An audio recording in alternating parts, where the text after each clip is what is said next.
I went to high school on 46th Street. I went to high school performing arts, and there was another kid who was a guitar player, and you get accepted into that school as a, I played classical guitar, and so this other kid said, you should hang out with me. There's this place called the Mercer Arts Center, and we stayed after school. I don't remember exactly what we did, but I went to see, it was one version of the Heartbreakers. And literally, the next day I told my parents, I said, I'm dropping out of high school. My education is out there. It's not in what I'm learning in school, because I didn't want to be a music teacher, and I wasn't really a proper classical musician or any of this kind of stuff. So I got my high school equivalency and joined a cover band and played the same cover scene in Long Island with Twisted Sister, and back then there was a cover band called Rat Race Choir, and they had an incredible guitar player named Mark Hitt.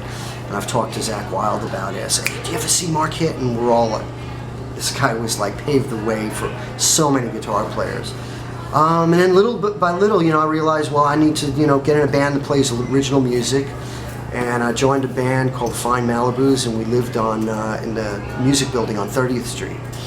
And this is a little known fact, I didn't really have a last name yet, and so one day Sylvain came in, and my bass player Ed goes, we're trying to come up with a name for this fucker, and Sylvain says, well, do what I did, just use your first name twice. So he was responsible for naming me.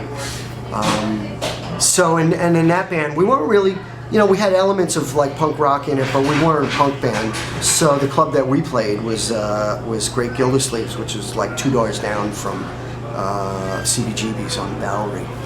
So that was, at that time I hung out at Max's, did all the stuff that, struggling musicians do, hang out and just try and get noticed and, play in bands and all that kind of stuff. And eventually, we got picked up by Aucoin Management.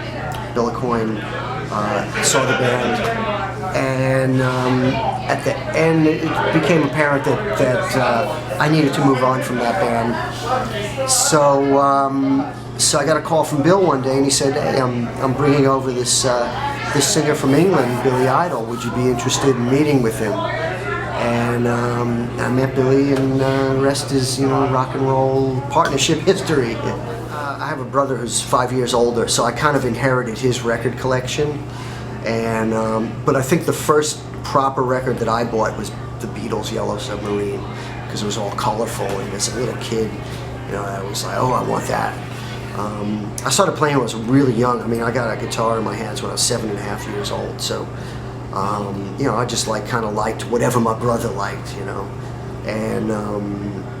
and so yeah, I got the Beatles' Yellow Submarine, and then eventually, what really had the biggest impact on me on the FM station WNEW.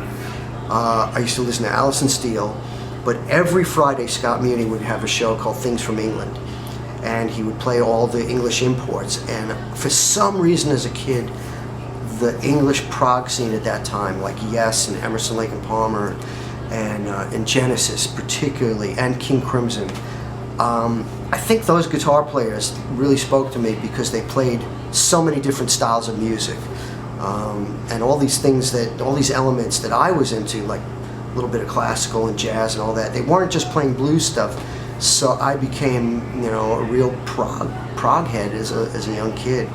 And first concert I ever went to was Emerson, Lake and Palmer at Madison Square Garden on Brain Salad Surgery tour. Yeah, and it was in quad, but the craziest thing happened. I went with my best friend Pedro to the show, and about 3/4 of the way through the show, someone threw a bottle. This was back before the days when you couldn't have bottles. Someone threw a bottle from top tier, and it hit me, like right here. And I had to get taken away in an ambulance, and I was they came out and got me in a stretcher, and I kept saying, I just want to meet the band. I just want to meet the band. I never did, but that was the first concert I ever saw. Yeah, Emerson, Lake and Palmer.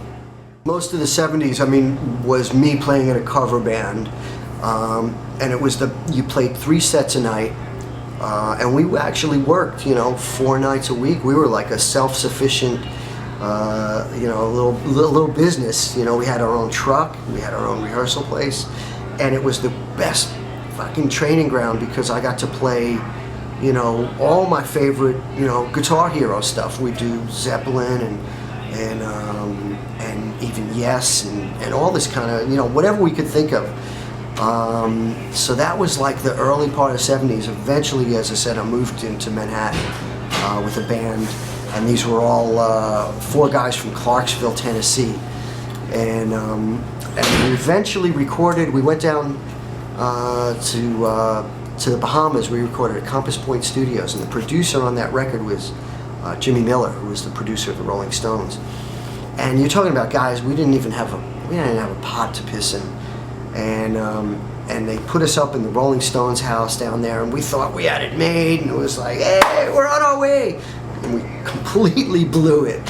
And we came back to New York, and we were signed to Island Records. Chris Blackwell was the one who arranged for us to record, and then they weren't going to release the record, so I had this really expensive demo basically, and that's how I ended up with Accord Management. We went up and we said, look, this is what we sound like, but we need to make a proper record at that point. So it's strange because in New York we didn't really have hair bands. We had glam bands, and you had bands that were we didn't really I didn't really know about like hair metal or any of that stuff until when I went out to do the first Billy Idol record, and this is 1981. And I remember I went to the Rainbow, and I met Tommy Lee for the first time. And he's like, yo, dude, hey, I'm in this band, we're recording this record, drums are huge. And then I realized there was a whole other scene in LA of this like hair metal stuff.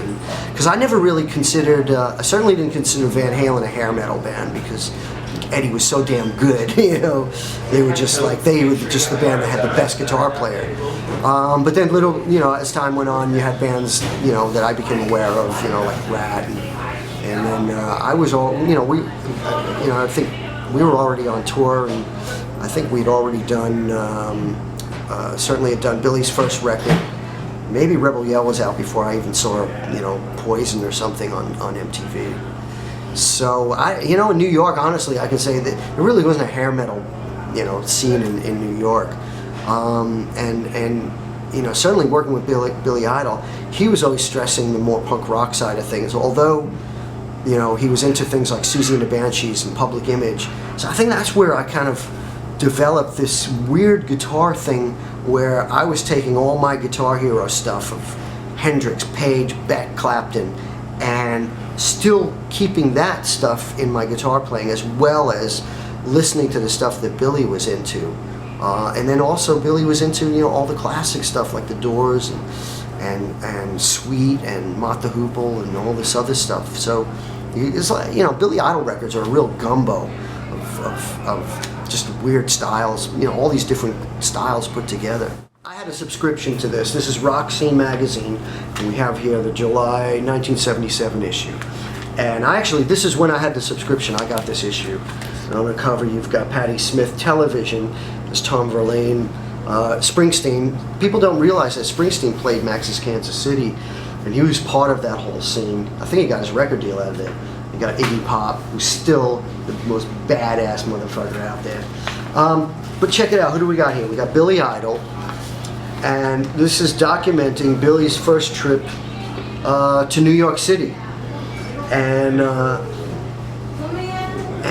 lo and behold, who would have known that when I saw this, and I had a subscription, years later, not too many years later, I'd be working with this guy and playing and recording. And so if this is 77, yeah, I didn't meet Billy till 81. So, but yeah, I remember thinking, who's that good-looking boy? And here we got, this Billy in Generation X is Tony James. And I believe this might have been, this might have been when Lisa Robinson, who was a rock journalist and was involved in this magazine. I think she went to England and she documented all these English cool rock bands, punk rock bands, and then she came back to New York and put them in Rock Scene magazine. And how cool is that? So this is a Rock Scene read. We're going to read to you Billy Idol on the Town.